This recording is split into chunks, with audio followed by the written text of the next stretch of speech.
ফেসবুকে কোনোভাবে ঢুকতে পারতেছি না, ঝগড়া চলতেছে, তুমুল লেভেলের ঝগড়া। এখন কিন্তু মাত্রা ছাড়িয়ে গিয়েছে।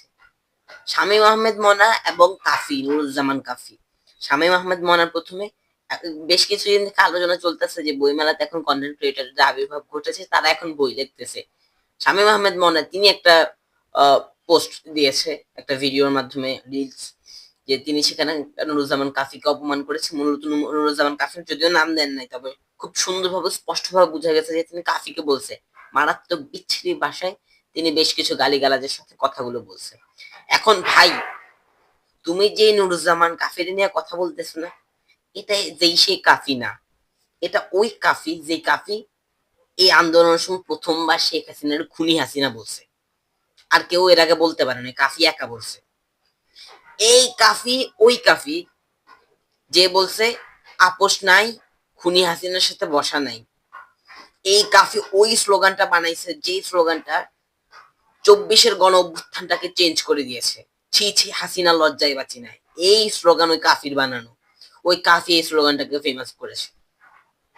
একটা সময় যখন আন্দোলন স্থগিত হয়ে যাবে যাবে মুহূর্ত, সমন্বয়করা মোটামুটি শেখ হাসিনার সাথে বসবে এরকম মোটামুটি সিদ্ধান্ত হয়েছে, তখন কাফি স্লোগান বানিয়েছে ছি ছি হাসিনা লজ্জা বাঁচি না, এবং ওই স্লোগানটাই পুরো বাংলাদেশটাকে চেঞ্জ করে দিয়েছে। আর তুমি আসতেছো ওই কাফির কথা বলতে। তোমার যদি এত পাওয়ার থাকে ভাই, তুমি নিজে বই বানাও। কাফি ভিডিওতে উল্লেখ করছে যে, কাফি বারবার বলছে যে তোর যদি এত পাওয়ার থাকে তুই নিজে বই বানা। এই যে শামীম আহমেদ মনা, এই শালার ঘরের শালা একটা সময় ক্রিকেট নিয়ে ভিডিও বানাইতো। কাম টাম খুঁজে পায় না, ক্রিকেট নিয়ে ভিডিও বানায়। আমিও এরকম ভিডিও বানাই, ভালো আঞ্চলিক ভাষায় বানাইতো। এই হালার ঘরের হালা পিচ্ছিতে বাসায় গালি, ওই যে থাকে না, ওই যে রাজনীতির মধ্যে যেমন পিনাকি আছে, এই হালা হইতেছে ক্রিকেটের কন্টেন্ট ক্রিয়েটারের পিনাকি।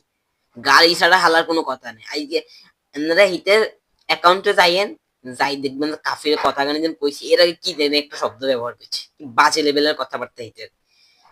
নুরুজ্জামান কাফির নিয়ে যেগুলো এইসব কথাবার্তা করবে সেগুলোর বিরুদ্ধে না কি দেন ইনশাল্লাহ। কাফির বক্ত দাঁড়া, কাফির বক্ত না, হক কথা, সোজা কথা।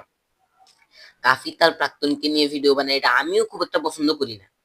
আমি খুব একটা পছন্দ করি না তার মানে এই না যে আমি কাফির সমালোচনা সমালোচনা আপনি করেন, তার মানে আপনি কাফির গালি দিয়ে তার বিরুদ্ধে ভিডিও বানাইতে পারেন না, সেই অধিকার আপনার নাই। আপনি যদি এত বড় মাপের মানুষ হন, কাফি ছোট লোক, তারা বই বানায়, তাহলে আপনি কেন কাফিকে নিয়ে ভিডিও বানান? আপনার তো অধিকার নেই কাফিকে নিয়ে ভিডিও বানার। কাফি ওর পেজ, ও যা ইচ্ছে তা করবে।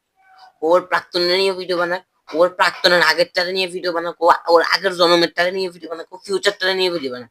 তোর তো কোনো প্রবলেম হওয়ার কথা না। তোর যদি এত মন চায় তুই নিজে ভিডিও বানা।